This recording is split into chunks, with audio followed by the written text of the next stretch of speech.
आस्तिकता की मान्यताओं को सुस्थिर रखने के लिए उपासना की अनिवार्य आवश्यकता है। स्थूल वस्तुएं हर समय आंखों के आगे उपस्थित रहती हैं और उनका अनुभव इंद्रियों से बार बार होता रहता है, पर जो सूक्ष्म है, अदृश्य है, उसका यदि विशेष रूप से स्मरण न किया जाए तो उसका विस्मरण हो जाना आवश्यक है। उपयोग में आने वाली सामान्य वस्तुएं भी यदि बहुत दिन तक व्यवहार में नहीं आती हैं तो हम उन्हें भूल जाते हैं। मनुष्य का स्वभाव ही भुलक्कड़ ढंग का है। यदि ऐसा न होता तो उसके मस्तिष्क में पुरानी स्मृतियां इतनी अधिक भरी रहती कि नई बातों को सुनने समझने का स्थान ही न बचता। ये भुलक्कड़पन उन बातों पर तो बहुत ही अधिक प्रभाव डालता है जो सामने नहीं है, दिखती नहीं तथा इंद्रियों द्वारा अनुभव में नहीं आती। ईश्वर भी ऐसी एक अदृश्य सत्ता है जो न तो इंद्रियों से अनुभव आती है और न आंखों से दिखती है। ऐसी दशा में आमतौर से लोग उन्हें भूले रहते हैं। यूं कहने को तो हम सभी ईश्वर को जानते हैं और मानते हैं, उसके संबंध में बहुत कुछ पढ़ते सुनते भी हैं, किंतु वह मान्यता एक धुंधली सी छाया बनकर मस्तिष्क के किसी कोने में पड़ी रहती है। इतने मात्र से आस्तिकता का उद्देश्य पूरा नहीं हो सकता है।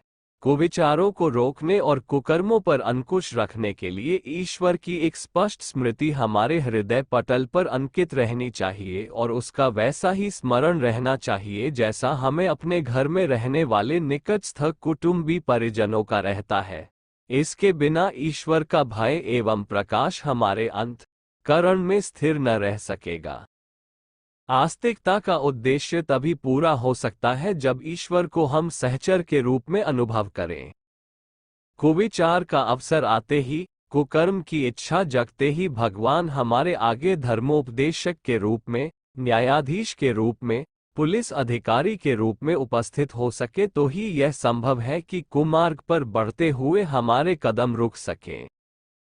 सन्मार्ग पर चलने की जब आकांक्षा उठे और सामने प्रस्तुत कठिनाइयों के कारण मन आगे बढ़ने से हिचकिचावे तब भगवान का स्वरूप उत्साह बढ़ाने वाले, प्रेरणा देने वाले और समर्थन करने वाले के रूप में सामने आना चाहिए। हिम्मत बढ़ाने वाला कोई उत्साही व्यक्ति साथ हो तो मनुष्य बहुत कुछ कर गुजरता है। यदि सन्मार्ग के पथ पर प्रस्तुत कठिनाइयों को कुचलते हुए आगे बढ़ जाने का प्रोत्साहन भगवान की ओर से प्राप्त होवे तो मनुष्य क्या नहीं कर सकता है।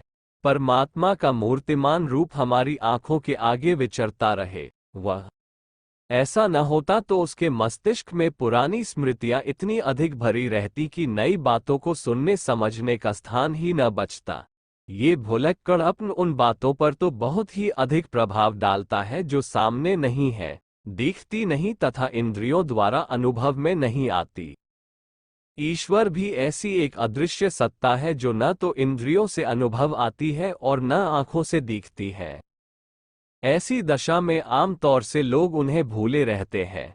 यूं कहने को तो हम सभी ईश्वर को जानते हैं और मानते हैं, उसके संबंध में बहुत कुछ पढ़ते सुनते भी हैं, किंतु वह मान्यता एक धुंधली सी छाया बनकर मस्तिष्क के किसी कोने में पड़ी रहती है। इतने मात्र से आस्तिकता का उद्देश्य पूरा नहीं हो सकता है। कुविचारों को रोकने और कुकर्मों पर अंकुश रखने के लिए ईश्वर की एक स्पष्ट स्मृति हमारे हृदय पटल पर अंकित रहनी चाहिए और उसका वैसा ही स्मरण रहना चाहिए जैसा हमें अपने घर में रहने वाले निकटस्थ कुटुंबी परिजनों का रहता है। इसके बिना ईश्वर का भय एवं प्रकाश हमारे अंतःकरण में स्थिर न रह सकेगा। आस्तिकता का उद्देश्य तभी पूरा हो सकता है जब ईश्वर को हम सहचर के रूप में अनुभव करें। कुविचार का अवसर आते ही, कुकर्म की इच्छा जगते ही भगवान हमारे आगे धर्मोपदेशक के रूप में, न्यायाधीश के रूप में, पुलिस अधिकारी के रूप में उपस्थित हो सके तो ही यह संभव है कि कुमार्ग पर बढ़ते हुए हमारे कदम रुक सकें।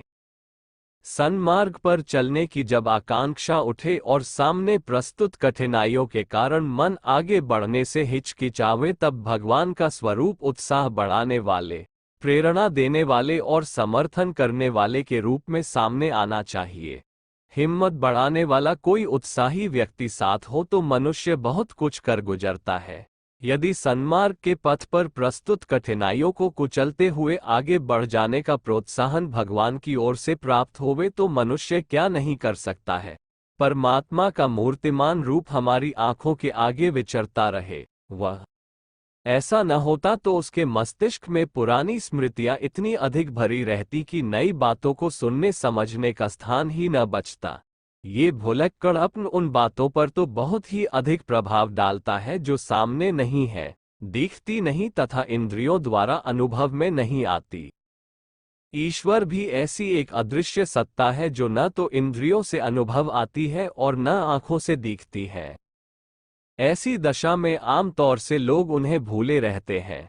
यूं कहने को तो हम सभी ईश्वर को जानते हैं और मानते हैं, उसके संबंध में बहुत कुछ पढ़ते सुनते भी हैं, किंतु वह मान्यता एक धुंधली सी छाया बनकर मस्तिष्क के किसी कोने में पड़ी रहती है। इतने मात्र से आस्तिकता का उद्देश्य पूरा नहीं हो सकता है। कुविचारों को रोकने और कुकर्मों पर अंकुश रखने के लिए ईश्वर की एक स्पष्ट स्मृति हमारे हृदय पटल पर अंकित रहनी चाहिए और उसका वैसा ही स्मरण रहना चाहिए जैसा हमें अपने घर में रहने वाले निकटस्थ कुटुंबी परिजनों का रहता है। इसके बिना ईश्वर का भय एवं प्रकाश हमारे अंतःकरण में स्थिर न रह सकेगा। आस्तिकता का उद्देश्य तभी पूरा हो सकता है जब ईश्वर को हम सहचर के रूप में अनुभव करें।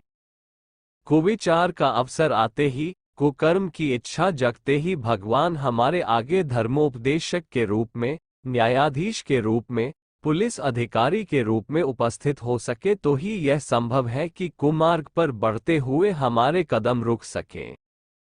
सन्मार्ग पर चलने की जब आकांक्षा उठे और सामने प्रस्तुत कठिनाइयों के कारण मन आगे बढ़ने से हिचकिचावे तब भगवान का स्वरूप उत्साह बढ़ाने वाले, प्रेरणा देने वाले और समर्थन करने वाले के रूप में सामने आना चाहिए। हिम्मत बढ़ाने वाला कोई उत्साही व्यक्ति साथ हो तो मनुष्य बहुत कुछ कर गुजरता है। यदि सन्मार्ग के पथ पर प्रस्तुत कठिनाइयों को कुचलते हुए आगे बढ़ जाने का प्रोत्साहन भगवान की ओर से प्राप्त होवे तो मनुष्य क्या नहीं कर सकता है।